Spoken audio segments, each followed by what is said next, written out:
আসসালামু আলাইকুম সকলকে। আশা করি সকলে ভালো আছেন। আজকে দেখাবো আমি সুন্দর একটি মজাদার পুডিং তৈরি। তো পুডিং তৈরিতে একদম সফট, ভিতরে কোনো ফাঁকা নেই। দেখেন একদম সফট, একদম সুন্দর হয়েছে। প্রথমে আমি দুধ জাল করে নিব। এখানে দুধ জাল করে ঠান্ডা হতে দিব। তারপরে এখানে চিনি নিয়েছি কড়াইতে 3 চামচের মতো চিনি নিচ্ছি।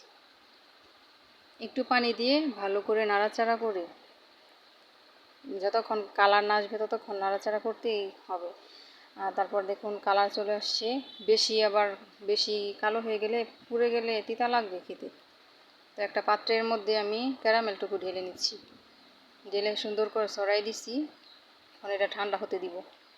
তো এখানে নিয়ে নিচ্ছি 2টো ডিম ফাটিয়ে তার সাথে দিয়ে দিব পরিমাণ মতো চিনি। তো দেখুন দিয়ে দিচ্ছি চিনি।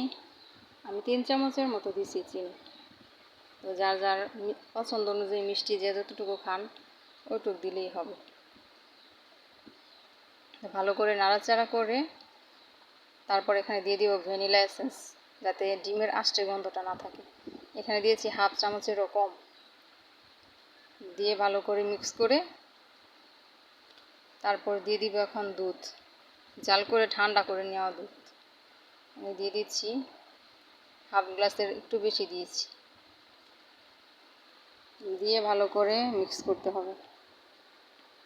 এরপরে আরেকটু দুধ দিয়ে দিব।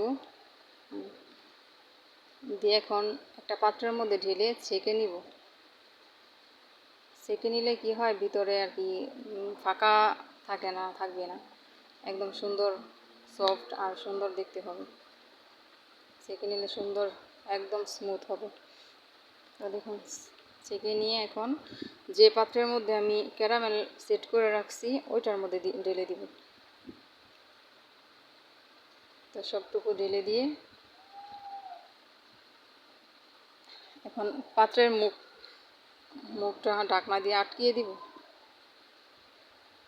আটকিয়ে না দিলে ভিতরে যখন উপরে ঢাকনাটা দিব ওই বাষ্পটুকু করলে একটু দুধ আবার বেঁচে গেছে। এখানে দেখুন এখন একটা কাঠির সাহায্যে দেখে নিব হয়েছে নাকি। আমি 20 মিনিটের মতো আর কি বসাইছি, 20 মিনিট হয়েছে। তার 2-3 মিনিট দিলেই হবে।